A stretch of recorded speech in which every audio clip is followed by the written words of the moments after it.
qaybtii labaad sheekadii la magac baxday sheekadii Katinka. haddii aadan soo daawan qaybteedii koowaad fadlan isku day inaad soo daawatid adigoo ka raadinaya barta hoose ee faallooyinka ama commentiyada amaba waxaan ku soo dhigi doonaa description-ka. waxa inoo mareysay qisadii Sarxaan oo ballanti ka baxay asagoo oo ka baqayay in lagu siro naagta oo xabashiyad madow in ay tahay iyo in ay tahay gabar u qalanta inuu hubiyo. goortu arkayna in uu ku dawaqay quruxdeedii Katinkii ay xirnaydna uu kala baxay qoorteeda iyada oo hurda jacayl aad u mug weyn oo gabadhii u qaaday Shamaa una uga baxay meeshii ay habeenka deganaayeen banaankiisa oo uu geed ku waabaristay ka baxsan meel u dhow meeshii deganaayeen oo badda jimbigeeda ahayd. meeshaasna ay ka qafaasheen rag loo aqoon jiray qaraasinada oo ahaa rag dadka ka qafaasha beriga oo ka dhigta adoon ugu dambeynna ka iibiya suuq ka mid ah suuqyadii Roomaanka. aan dib ugu laabanno markii la waayay Sarxaan isla maalintaas waxa ay raadin ugu dhaqaaqeen agagaarkii meeshii ay habeenkaas ku dageen guutadii safarka ahayd ee gabadha soo doonay. waxaa talo ku cadaatay Shamaa oo awalba Sarxaan looga sheekeeyay dhaqankiisa iyo quruxdiisa geesinimadiisa iyo gaashaanqaadkiisa aad ayayna u jeclay. waxaa dhacday in saddexdii nin ee kala ahaa hogaamiyihii ciidanka u qaabilsanaa qabiilka reer Hilaal Amiir Risqi iyo qaadigii Faayiq iyo la taliyihii Qaanim in ay go'aamiyaan in aad loo baaro boqorkoodii Sarxaan muddo 3 bari ah. dhanka kale Sarxaan waxaa laga iibsaday suuq raggii qafaashayna waxa ay ku iibsadeen lacag dhan 100 dirham. saddexdii nin ee qabiilka hormuudka u ahaa mid walba naftiisa waxa uu u qoondeeyay Shamaa maadaama la waayay boqorkoodii siiba labada nin ee kala ah Qaanim la taliyihii boqorka la waayay iyo Risqi oo ah hogaamiyihii dhanka ciidanka u qaabilsanaa boqorkii la waayay. balse Faayiq qaadigii reer Najdi waa uu ka diiday waxaana uu kula taliyay in boqorkii laga warsugo. xaaladaas murugsan oo ka dhacaysa goobtaas way la socotaa Shamaa. talow maxay go'aansatay ma aqbali doontaa labadaas nin ee u tartamaya oo boqorkeedii ma ka samri doontaa? labadii nin waxay ku doodeen anaa gabadha gursanaya. waxa ku hormaray Qaanim oo yiri aniga hal la ii daayo. Risqi baa yiri war aniga muddo xaaskaygiisaan u furay maba guurba ma soo aragba 12 sano guur ma arag aniga hal la ii daayo. qaadigii baa argagaxay oo yiri war hoogiine Sarxaan ayaa maqan oo boqorkiinii ah wax murug ah idinma haysan miyaa? Qaanim oo ahaa la taliyihii boqorka ayaa ku dooday oo yiri inaan gabadha midkayo guursado waxay ka dhigan tahay boqorkii oo aan u samafalnay oo aan kelinimada ka saarnay Shamaa. aanu soo laabana dhanka Shamaa markii ay warbixintaani heshay maxay samaysay?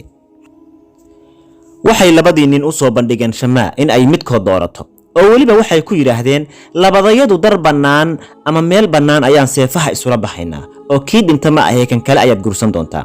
ayaduna way diiday oo waxay ku tiri anaa kii aan raba dooranayay balbiri isuga.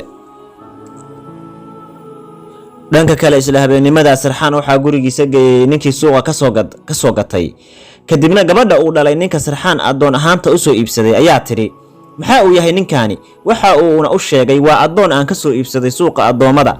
gabadhii ayaa aabaheed ugu jawaabtay oo tiri laakiin wajigiisu ma eka waji adoon. soo yiri aabihiis waxa kale oo ninkaani sheegaya inuu ahaa nin madax ah oo boqor ah. say tiri gabadhii aabe maxaanu ku falaynaa nin boqor ah? waxay tiri iyada oo u hadlaysa si aad jees ugu jiro waxaanu doonaynaa khaadin iyo adeege. soo yiri aabihii kee doonaysaa inuu ku hogaansamo amaradaada nin boqor ah mise nin adoon ah? say tiri ma garanayo laakiin dhibaato ma leh amiirka laftiisu ha ii shaqeeyo. Sarxaanna waxaa hoy looga dhigay qol lagu xanaaneyn jiray doorooyinka lahaana jaranjaro. Sarxaan waa uu yaaban yahay mar jaranjaradu koraa misana waa ka soo dagaa. habeenkaas sidaas ayaa uu ku qaatay. waxaanu ku guda jiraa isla habeennimadii Sarxaan la geeyay gurigii ninkii gatay. bal aan eegno dhanka Shamaa waa tii ay tiri bal biriha la idhowree markaanse waxay fulinaysaa hadalladeedii ay ku tiri qaadigii Faayiq waad arki doontaa go'aanka gabadha ka soo jeeda dhulka sharafta iyo nasabka waxay u yeertay isla habeenkaas khaadimadeedii ama adeegtadeedii. waxay amar ku siisay in ay gasho khaymadii uu seexan jiray Sarxaan intii safarka lagu jiray waxayna u raacisay inay dharkii Sarxaan qayb ka mid ah u keento. waxay kula sii dardaarantay in ay seexato gogasheeda iyada oo rabta in aan la dareemin baxsashadeeda. khaadimadii waxay tiri waan kula jiraa wax walba oo aad samaysid. Shamaa waxay ku tiri khaadimadeedii ma doonayo in aan baxsado balse waxaan raadinayaa oo baadi goobaya amiirkii wanaagsanaa kaas oo dhammaan dareenkaygu ii sheegaya inuu ku sugan yahay xaalad aad u xun uuna mar walba iyo habeen walba iyo maalin walba uu ku dhawaaqayo magacayga. sidaas darteed bay ku sii tiri adeegtadeedii ma rabo in la ii dareemo in aan baxsanayo si aan arrintaas la iiga joojin seexo booskayga. adeegtadeedii baa ka codsatay in ay baxsashada ugu wehel yeesho balse Shamaa ayaa ugu celisay qadaraheennu waa ay kala duwan yihiin. kaama maqna adiga xabiib kaa lumay ku lumay wadooyinka indhala-aanta, mana soo laabanayo ilaa anoo wada Sarxaan, ayay hadalkii ku soo gabagabaysay. ugu dambeynna waa ay baxsatay Shamaa habeen aad u mugdi badan. dhanka Sarxaan waxaa u baryay habeenkii, waxa uu ku jiraa qolkii doorooyinka iyo ariga lagu xanaaneynayay. waxaa u soo gashay gabadhii loogu keenay inuu Sarxaan u shaqeeyo. way la hadashay iyada oo ku leh, waad i qaadaysaa oo i xamaalaysaa, biri waxaan rabaa in aan booqdo beerta aan cinab ka soo goosto. Sarxaan waxa ugu jawaabay, waxaan rajaynayaa in aadan igu cuslaan. oo haddana ay ugu jawaabtay, maalin walba dhabarka ayaad igu qaadaysaa, ogowna addoonku ma fakaro, laakiin amarada la siiyo ayuu adeecaa. markan Sarxaan aad ayaa u xanaaqay, isagoo dhulka ku kala jabiyey koob dhoobo ah oo uu haystay, biyana ku cabayay, kana agkacay meeshii ay kula hadlaysay gabadhii uu dhalay ninkii soo gatay. aan u soo laabano Shamaa, waxay inoo joogtay iyada oo baxsatay habeenkii. maalinkii baa baryay sida Sarxaan asna maalin ugu baryay. intaasna waxay ahayd baxsad iyada oo dhex jibaaxaysay dhinaca xeebta. ugu dambeynna waxay soo dul istaagtay geedkii Sarxaan laga qafaashay. waxaaba ay akhrisay qoraalkii geedka lagu qoray oo ahaa, waxa uu leeyahay wiilkii dhalinyarada ahaa ee Sarxaan, ilmadaydu waxa ay ku hoobatay dhabanadayda. waxaan ahaa boqor, haddana waa anigaa noqday maxbuus. goortii aan ballantii ka baxay, masiirkayguna waa uu isbedelay. waxaan ka arkay Shamaa iftiin aad u sarreeya, waxaa shumay dhammaan dhuuxayga. alla hadalkaygaan faraha batayow, u sheeg Shamaa, u sheeg wejigeedii dayaxa ahaa misena xariirta ahaa. intaas ayaa ku qornaa geedka jiridiisa oo aad u weynayd, misena dhiig ayaa ku qoraa. Shamaa waxay ka naxday erayadaas iyada oo leh, alla xabiibkaygii Sarxaan xaggee ayaad joogtaa, see kuugu imaan karaa halka aad joogto? soo ma aha waxa iga kaa xiga xeebtan dadka laga dafo oo addoommada laga dhigto. dadkan halkan dadka ka xambaarto Sarxaan ii geeya. intaas ayay iskula hadashay nafteeda. dhanka kale labadii nin ee isu diyaarinayay guurka Shamaa weli iyaga oo aan dhulkii ay deganaayeen gaarin, oo jidka degan oo khaymadihii jidka ka dhisnaa degan, ayaa ay weli waxay ku jiraan doodii iyo siday Shamaa ku heli lahaayeen. durba waxaa isa soo malmalay Qaanim oo khaadimadii ku yiri, haye u sheeg Shamaa inaanu imid. say tiri khaadimadeedii ama adeegtadeedii, horta subaxnimadu waa xilli hore ee bal inta ay ka soo kacayso sug. soo ugu celiyay sida uu ugu dhaqsaha badan ugu gal oo soo kici.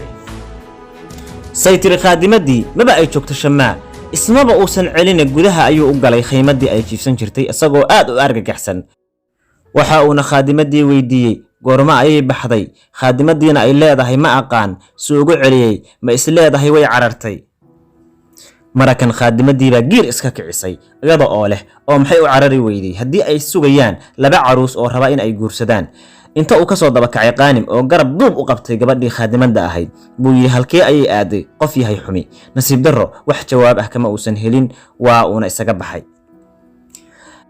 dhanka kale waxaan ogeyn Shamaa oo joogta geedkii laga qafaashay Sarxaan iyadoo aan meelna uga dhaqaaqin, balse waxaa iyana meesha ama isla geedkii yimid Risqi oo hogaaminaya rag.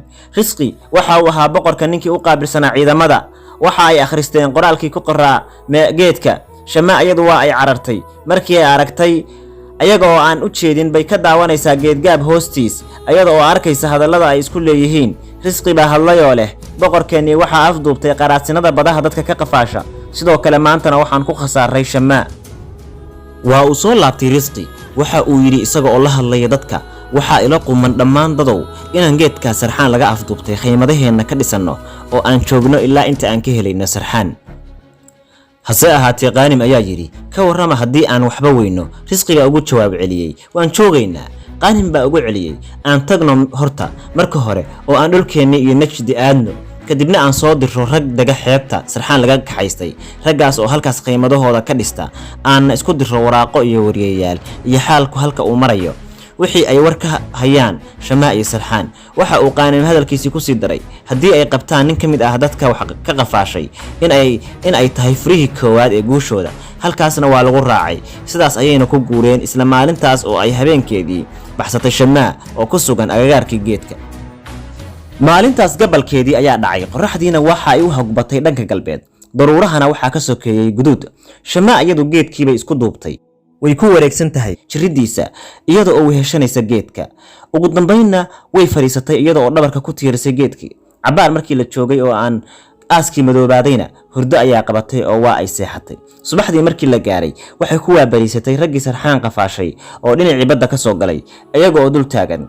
waxa ay la dul yimaadeen silsilado waa ay la hadleen raggu waxay gaarayaan ilaa 5 nin ayaa ay gaarayaan uma aysan jawaabin waxa ay ku dhaheen na af carabi ma taqaanin miya saytir Shamaa waxaan kala ku hadlaa Farisiga iyo afka Giriiga saaninkii madaxdooda ahaaba yiri waxaan xeebaha islahayn ka qafaasha adoomo waxaan baqafaalanaynaa filosofiyo xikmad yahano ah say ku dhaheen magaca saytir magacaygu waa Shamaa say ugu celiyeen waa magac aan xumayn ka warrama hadii aan u amabaxno xagga iyo badda gabaray inta uu gacantiisii dhabarka ka saaray si halhaleel leh ayay isaga tuurtay gacantii sidii ayaana xagga iyo Roomaanka dhulkoodii loola soo aaday Shamaa sarxaan waxa uu qarsoonaa katiinkii jawharadaha iyo dheemanka ka samaysanaa ee uu kala baxay qoorta Shamaa waaba asaga oo ku dhex jira xiradii xoolaha waxa uu furay kiish yar oo mara ah waxa uu kala soo baxay katiinkii waaba isaga oo leh katiin yahow quruxda badan xaaladuhu waxa ay noqdeen kuwa aan isla xamili karin